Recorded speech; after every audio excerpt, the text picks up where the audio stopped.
In a matter of weeks, the Petersfield shelter in Westmoreland will be closed. The government says plans are in motion to support the transition, but not everyone is convinced the move is in the best interest of those still struggling. Anthony Lugg has the details.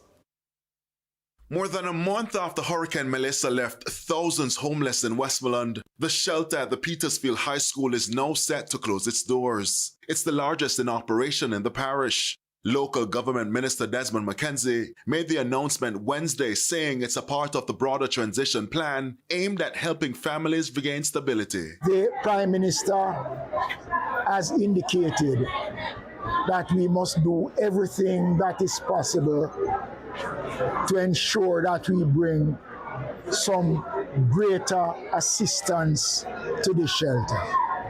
I've advised the persons who occupy the facility that by the end of December, we'll be closing the operations of the shelter here, and I've outlined the various steps that we'll be taking. Minister McKenzie then revealed that a temporary facility will be built by the Jamaica Defense Force for those who are unable to return home immediately. For others, logistical and other support will be offered for reconstruction and rental.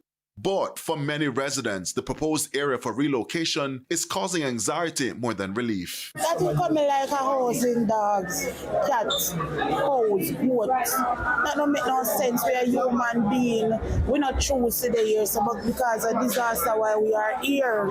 Come up with something better, some other solution that everybody can work with. No, who go over Bargong? We can not take your family go over there. And in safe field, when rain fall on us, a water, a swamp. We don't want that. We want to go home.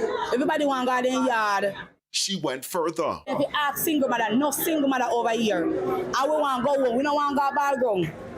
We don't want to go Bargong. We tell that over here. Me frustrated that I'm mad out over here. So we want to go back home. If you give me 14 sheets of zinc right now and 2 do, I'm back on my window then because me build up back at 1 room. Me surely go back home.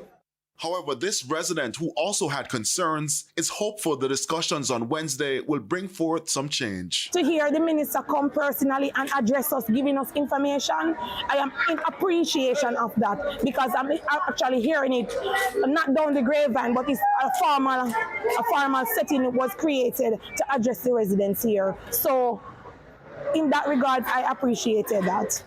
The minister insists no one will be left behind.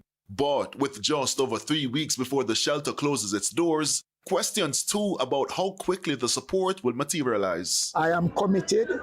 The Prime Minister has given me the task to ensure that we get this done, and we're going to get it done. We can't do it by ourselves.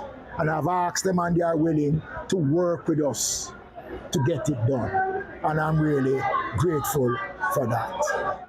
Anthony Lugg, TVJ News.